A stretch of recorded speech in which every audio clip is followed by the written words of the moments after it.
All right, today we're going to tackle a topic that can look, honestly, a little scary in any algebra class, sketching rational functions. But I promise you, we're going to break this whole thing down and turn what seems super complex into a bunch of simple, totally manageable steps. So let's just jump right in, shall we?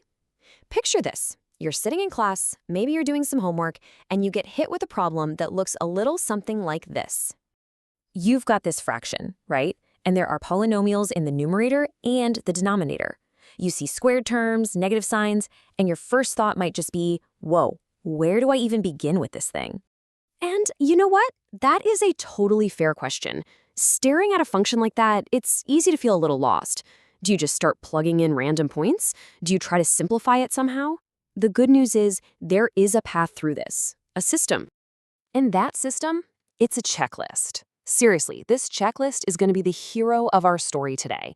Instead of just guessing and hoping for the best, we are going to use a reliable, step-by-step process that just works every single time.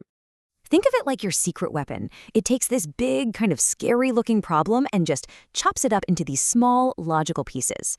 When you follow the checklist, you basically guarantee that you account for every single important feature of the graph, from where it crosses the axes to those invisible boundaries we call asymptotes. Now, the full-on checklist has 9 steps, but to make it even easier to remember, we can bundle them into these 5 core stages.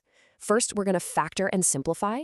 Then we hunt for any breaks in the graph, things like holes or vertical walls. After that, we figure out what the graph is doing way out on the edges. Then we find the easy points, the intercepts. And finally, we just put all those clues together and sketch the thing. Okay, enough talk. Let's put this checklist to the test with that exact function we saw at the beginning. We're going to walk through this together, one step at a time. First things first, you always have to factor the top and the bottom. This is so crucial because this is where you start to see the hidden structure inside the function.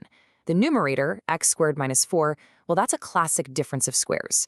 And the denominator factors pretty easily too. Now, take a look. Something should just pop right out at you. See that? There's an x minus 2 on the top and on the bottom. So they just cancel each other out.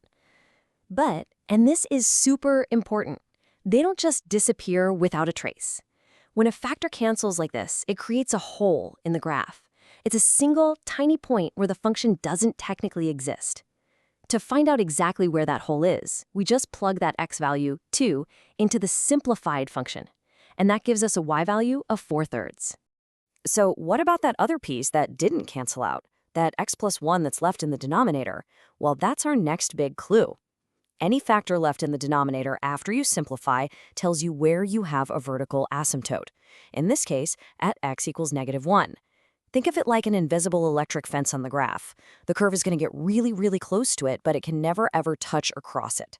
Next up, we look at the end behavior. What's the graph doing when x gets super positive or super negative?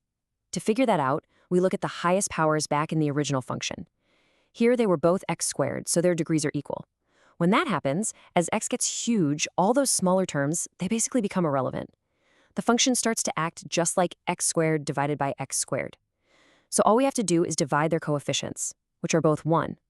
So 1/1 gives us a horizontal asymptote at y equals 1. It's like a guideline for the graph on the far left and right. Okay, we are so close. The last little bits of info we need are the intercepts. You know, the points where the graph actually crosses the axes. For the x-intercept, you just set the simplified numerator to 0, which gives us x equals -2. And for the y-intercept, you plug 0 in for x in the simplified function, which gives us y equals 2.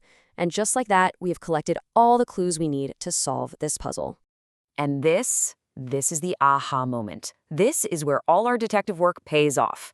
Let's put all our pieces on the graph. We've got our vertical asymptote at x equals -1, that horizontal one at y equals 1. We have our intercepts at -2, 0, and 0, 2. And of course, we can't forget that little hole at 2 4/3. Once you plot these key features, the shape of the graph, it pretty much draws itself. It's just amazing how a systematic process can make something so complicated seem so clear.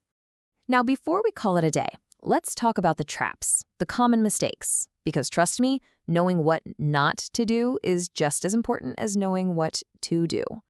So here are the 2 biggest pitfalls I see all the time. First, people try to draw the graph like one continuous line and connect it right across a vertical asymptote. You can't do that. Remember the electric fence? The graph has to live in separate pieces or branches on either side of that line. And the second big one, skipping steps, especially that first step of factoring. If we hadn't factored and found that canceling term, we would have totally missed the hole in the graph and our sketch would have been wrong.